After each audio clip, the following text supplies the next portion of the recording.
नमस्कार। आज के इस खास विश्लेषण में आपका स्वागत है।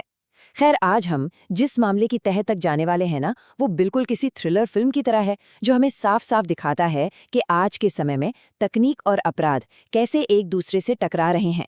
हम बात कर रहे हैं 47 लाख रुपए के एक बड़े बीमा घोटाले की।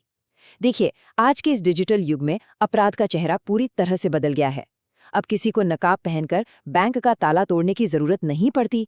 आज के अपराधी कंप्यूटर स्क्रीन के पीछे बैठकर मीलों दूर से ही बड़े बड़े कारनामों को अंजाम दे रहे हैं।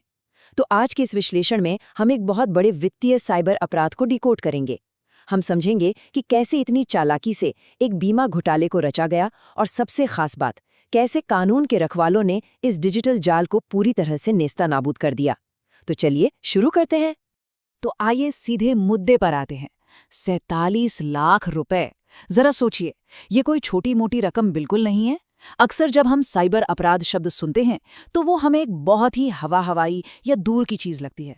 लेकिन जब हम इस 47 लाख के आंकड़े को देखते हैं तो ये उस नुकसान को एक बहुत ही ठोस वास्तविक रूप दे देता है। ये किसी का असली पैसा है, हमारी अर्थव्यवस्था का हिस्सा है, जिसे बड़ी ही चालाकी से सिस्टम से गायब कर दिया गया। और ये आंकड़ा हमें एक और बात बताता है, इन साइबर अपराधियों के हौसले कितने बुलंद हैं। ये कोई छोटी चोरी नहीं थी, ये एक बहुत बड़ा वित्तीय झटका था। जब इतनी बड़ी रकम डिजिटल रास्ते से उड़ जाती है तो एक बात तो साफ हो जाती है कि इसे अंजाम देने वाले कोई नौसिखिए नहीं थे। उन्हें सिस्टम की बहुत गहरी समझ थी, और यही 47 लाख का आंकड़ा इस पूरे मामले की गंभीरता को और बढ़ा देता है।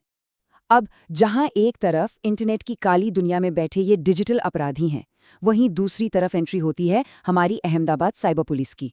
और ये जानकारी बिल्कुल स्पष्ट कर देती है कि हम यहाँ सिर्फ एक आम चोरी की बात नहीं कर रहे हैं, ये एक पूरा का पूरा संगठित नेटवर्क था। अहमदाबाद साइबर पुलिस की ये सफलता इस बात का बहुत बड़ा सबूत है कि सर्वर और डेटा लॉग्स के बीच खेले जा रहे इस नए जमाने के खेल में हमारी कानून व्यवस्था भी पीछे नहीं है। अपराधी चाहे कितनी भी नई तकनीक क्यों न ले आए, पुलिस भी खुद को डिजिटल रूप से लगातार अपग्रेड कर रही है। इस बड़े गिरोह को पकड़कर साइबर पुलिस ने एक बहुत ही कड़ा संदेश दिया है कि इस डिजिटल दुनिया में कोई भी पूरी तरह से अदृश्य नहीं है। भाग 1, 47 लाख रुपए का घोटाला।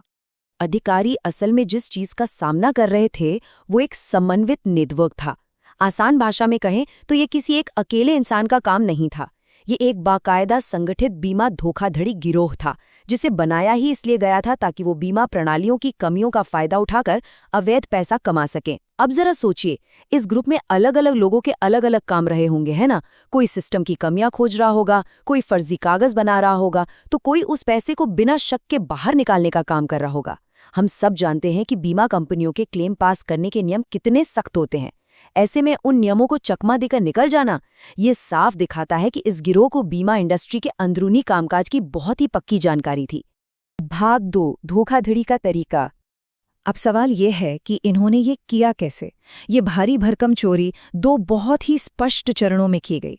पहला चरण था डिजिटल हेरफेर, यानी बीमा प्रणाली के डेटा के साथ छेड़छाड़ करना। उन्होंने सिस्टम को फर्जी तरीके से ये विश्वास दिला दिया कि जो दावे वो कर रहे हैं वो बिल्कुल 100% असली हैं। और इसके बाद आता है दूसरा चरण, 47 लाख रुपए की व्यवस्थित चोरी। यहाँ इस व्यवस्थित शब्द पर ध्यान देना बहुत जरूरी है। ऐसा नहीं था कि उन्होंने रातों रात एक ही बार में 47 लाख निकाल लिए, क्योंकि ऐसा करने से तो तुरंत रेड अलर्ट बच जाता। इसके बजाय ये एक बहुत ही शांत, सोची समझी और कदम दर कदम की गई प्रक्रिया थी, ताकि किसी को जरा भी शक ना हो। ये हमें दिखाता है कि कैसे सिस्टम में की गई एक छोटी सी डिजिटल छेड़छाड़ धीरे धीरे एक बहुत बड़े वित्तीय नुकसान में बदल जाती है। भाग 3, साइबर पुलिस की कार्रवाई। तो जांच की कहानी कुछ इस तरह आगे बढ़ती है। सबसे पहले चरण 1, धोखाधड़ी का पता चला। ये किसी भी जांच का शुरुआती बिंदु होता है, जब सिस्टम में कोई गड़बड़ी दिखती है या ऑडिट में कुछ अजीब लगता है। इसके बाद आता है चरण 2, और यहीं से असली एक्शन शुरू होता है। अहमदाबाद साइबर पुलिस ने अपनी डिजिटल ट्रैकिंग शुरू की। यहाँ पुलिस उंगलियों के निशान नहीं, बल्कि डिजिटल फुटप्रिंट खोज रही थी। आईपी एड्रेस को ट्रैक करना, सर्वर के लॉग्स छानना और पैसे के डिजिटल लेन देन का पीछा करना, बिल्कुल किसी जासूसी फिल्म की तरह। और फिर चरण 3, अधिकारी सफलतापूर्वक संदिग्धों तक पहुंच गए। डिजिटल दुनिया में छोड़े गए उन अदृश्य सुरागों को जोड़कर पुलिस ने असली दुनिया में अपराधियों के दरवाजे तक पहुंचने का बिल्कुल सही रास्ता खोज निकाला। भाग 4 अंतिम भंडाफोड़। इतनी गहन डिजिटल ट्रैकिंग और जांच के बाद आखिरकार वो समय आ गया। अहमदाबाद साइबर पुलिस ने अपने ऑपरेशन को अंजाम दिया। और ये सिर्फ कंप्यूटर पर टाइपिंग करने तक सीमित नहीं था, इसमें बाकायदा फील्ड में जाकर उन अपराधियों को पकड़ना शामिल था। इसका नतीजा क्या निकला? 2 लोगों की गिरफ्तारी।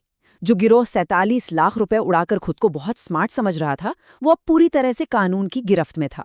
और बात सिर्फ इन 2 लोगों की नहीं है, इस पूरे के पूरे नेटवर्क का, इस धोखाधड़ी गिरोह का पर्दाफाश कर दिया गया। वो पूरा सिस्टम ही तोड़ दिया गया जो इस अवैध धंधे को चला रहा था। यकीन मानिए, साइबर स्पेस में कानून व्यवस्था के लिए ये एक बहुत बड़ी जीत है। तो इस पूरे मामले को गहराई से समझने के बाद हमारे दिमाग में एक बहुत ही ज़रूरी सवाल आता है। आज जैसे जैसे हमारे डिजिटल फुटप्रिंट बढ़ रहे हैं, क्या हमारी आधुनिक वित्तीय प्रणालियां इतनी तेज भाग रही हैं कि उनकी अपनी ही सुरक्षा पीछे छूटती जा रही है? क्या चीज़ों को सिर्फ तेज और डिजिटल बनाने की होड़ में हम सुरक्षा से समझौता कर रहे हैं?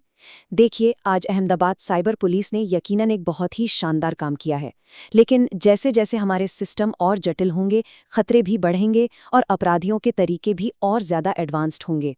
तो भविष्य में हम अपनी इन डिजिटल संपत्तियों को कैसे सुरक्षित रखेंगे? ये एक ऐसा सवाल है जिस पर हम सभी को बहुत गंभीरता से सोचना होगा। खैर, आज के इस विश्लेषण में हमारे साथ जुड़ने के लिए आपका बहुत बहुत धन्यवाद।